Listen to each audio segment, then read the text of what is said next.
Right, so I like to say Barak the Hawashah, Barak the Hawa, Barak the Hawashah, Bahashim Rakaha Gadash. Double honors to the apostles and elders of GMS, and salutations to you brothers out there that's doing this work in truth and sincerity.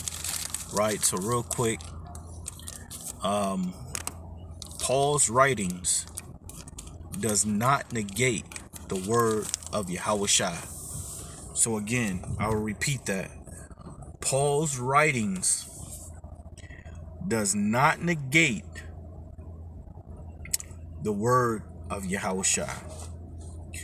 Right, so I'm going to give you an example. This is Matthew chapter 15, verse 24. And the scripture says, "But he answered and said," and this is written in red after that. It says, "But he answered and said." Now after that it says, "I am not sent," and this is the Lord speaking.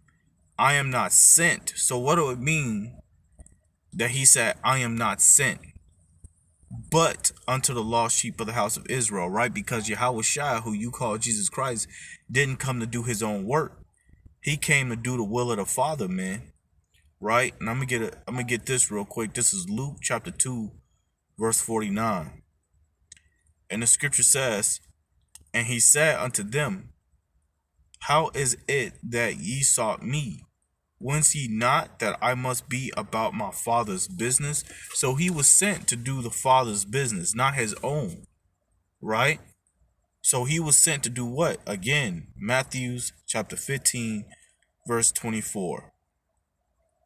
He said, "But he answered and said, I am not sent, but unto the lost sheep of the house of Israel." Now, we're going to pause it right here. Now, Christians would take writings of Paul and say, oh, he now have done away with the Israelites. He is now dealing with the Gentiles. So who the hell said he made that decision on his own? He didn't make the decision to say, "I am not sent, but unto the lost sheep of the house of Israel." And then all of a sudden, I'm here for the Gentiles, right? Who you Christians believe the word Gentile only reflect to those that are outside of the children of Israel. Which goes to show you have a great lack of knowledge. A great lack of knowledge. So again, Paul writings does not go against the words of Yahushua, who you innerly call Jesus Christ. So again, Matthew 15:24, "But he answered and said, I am not sent, but unto the lost sheep of the house of Israel." So the Lord is only sent unto the lost sheep of the house of Israel. He's not sent unto the people outside of the Israelites, meaning the Moabites, the Ammonites, the Ishmaelites, the Edomites, and the Hamites. He's only come for the Israelites. Right? So let's get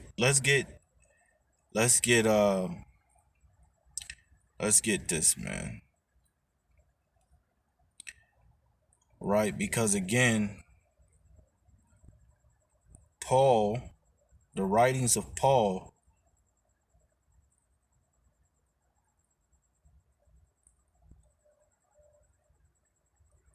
does not negate what the Lord said.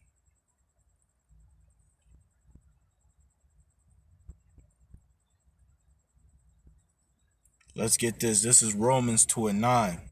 "Tribulation and anguish, and upon every sort of man that doeth evil, of the Jew first, and also of the Gentiles." Well, this is where Christians will get backed up again, because they will believe that Jews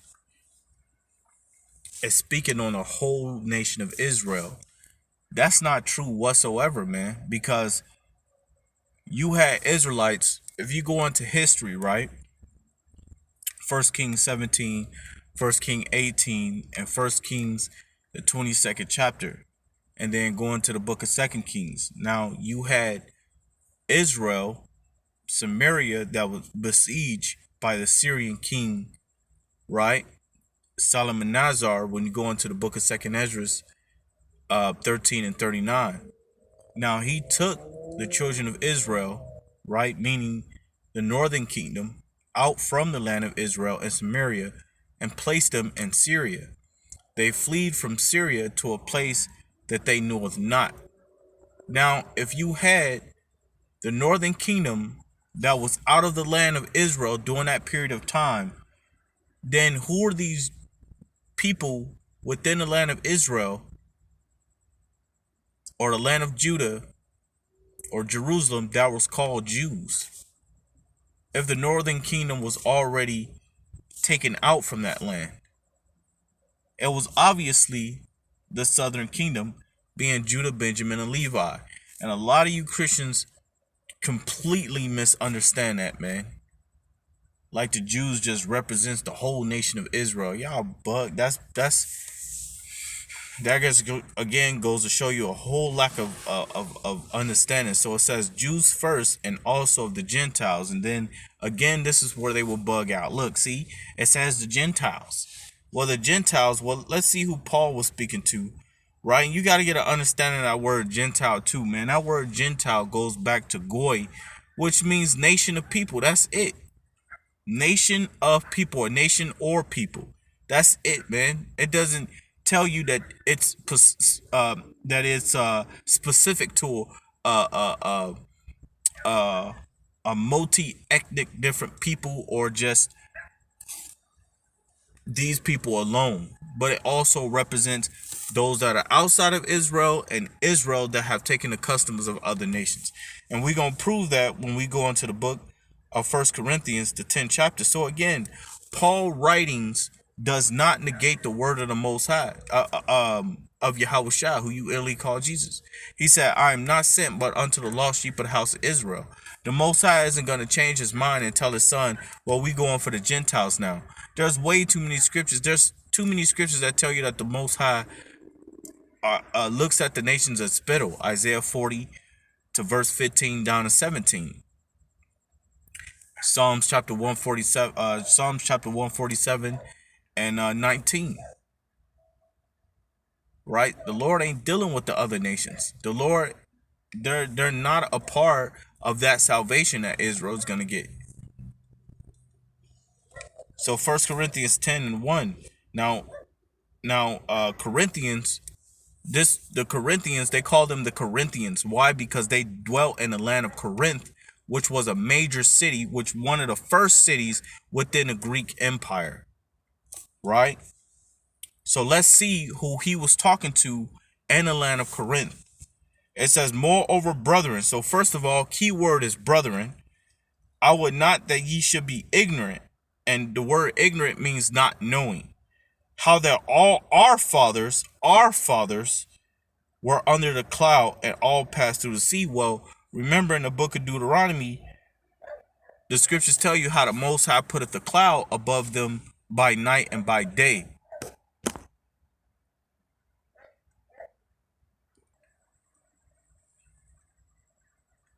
Right, so let me grab this real quick. Going into that cloud. This is Deuteronomy 1 and 33.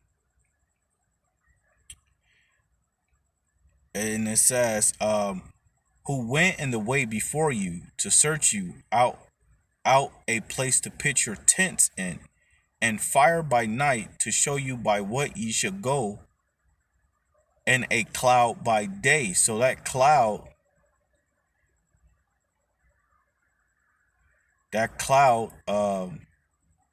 actually, let me get this too. This is number 16 and 42. And the scripture says, and it came to pass when the congregation were gathered against Moses and against Aaron, that they looked towards the tabernacle of the congregation, and behold, the cloud covered it, and the glory of the Lord appeared. And that's what you need to understand, is that, the cloud,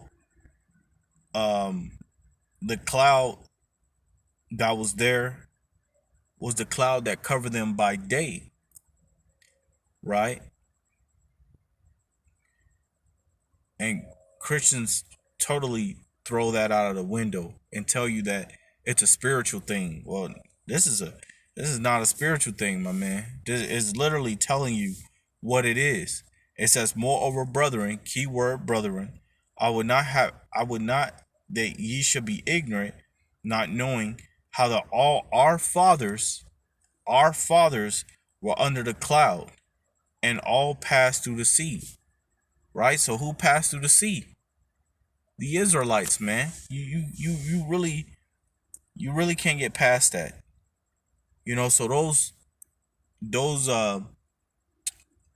the letters that was sent out to Corinth, which again, the Corinthians were given that name because they dwelt in the land of Corinth, which was a major city within the Greek Empire. So those Corinthians or Greeks were actually Israelites that he was speaking to. And the scriptures are literally telling you that, man. But the thing is that um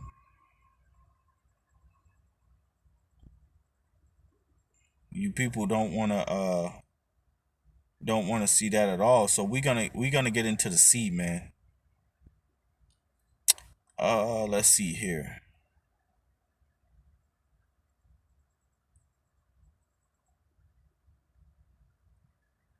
Let me start at Exodus 15 and 1. This is Exodus 15 and 1. Then sang Moses and the children of Israel this song unto the Lord, and spake, saying, I will sing unto the Lord, for he hath triumphed gloriously. The horse and his rider hath he thrown into the sea. The Lord is my strength and song, and he is become my salvation. He is my power, and I will prepare him in a habitation my fathers, the Most High, and I will exalt him. The Lord is a man of war, the Lord of his name.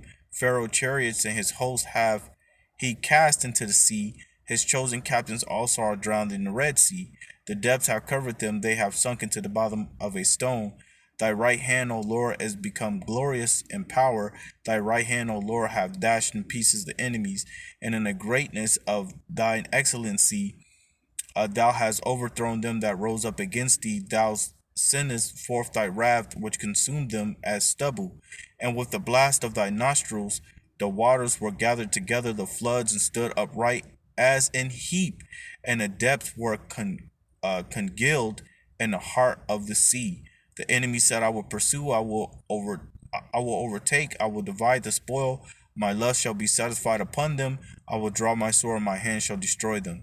Thou didst blow with thy wind, the sea covered them. They sank as the land and the mighty waters. Who is like unto thee, O Lord, among the gods? Who is like thee, glorious in holiness, fearful in praises, do a wonder? Thy stretches out thy hand, the earth swallowed them.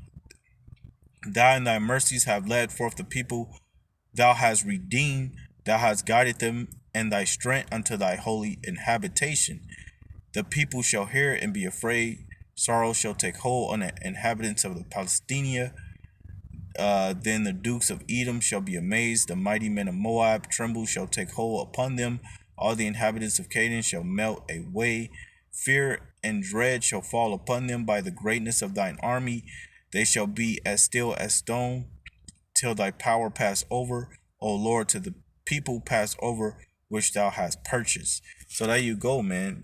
Those people that crossed the sea were Israelites, right? And the ones that he destroyed during that process were Egyptians. So it says, if thou bring them in and plant them in the mountains of thy inheritance in the place, O Lord, which thou hast made of thee to dwell in the sanctuary of the Lord, which thy hands have established. The Lord shall reign forever and ever. For the horse of Pharaoh went in with his chariots, with his horsemen into the sea, and the Lord brought again the waters of the sea upon them. But the children of Israel went on dry land in the midst of the sea. So there you go, pinpoint blank. So that goes right back into the book of 1 Corinthians chapter 10. So who passed over the sea? The Israelites, right? Who fathers he was talking about? The Israelites. It says, moreover, brethren, I would not that ye should be ignorant how that our fathers were under the cloud and all passed through the sea, and were all baptized unto Moses and the cloud and in the sea. So that's not spiritual. That's talking literal, man. That happened literally. So Paul was speaking to Israelites in the land of Corinth, man. Plain and simple. So Paul writings does not negate the teachings of Yahweh Shah, who you ignorantly call Jesus, man. That's just fucking madness. Excuse my French, but it's kind of irritating. 1 Corinthians 12:1. Now concerning spiritual gift, brethren, that word brethren referring back to 1 Corinthians the 10th chapter, I would not have ye ignorant. Again, so he's speaking to the same people. Ye know that ye were Gentiles. So he's calling these Israelites Gentiles. But hold up, Christian says that we don't have no proof that Israelites was called Gentiles. We just proved it just now. All we had to do was go into the book of 1 Corinthians 10, 1 Corinthians 12, Deuteronomy 1 and 33, and in the book of Numbers, I believe. And we just easily proved that those are Israelites that were being called Gentiles. So again, ye know that you were Gentiles carried away unto these dumb idols, even as ye were led. So there you go. I mean, I ain't got to get no more on that, man. So again, that's pretty much hits the point. That pretty much, batter up. But the point is that Paul's writings does not negate the teachings of the Lord. But I like to say Barak Yahweh, Bahashem Yahweh Shah, Shalom.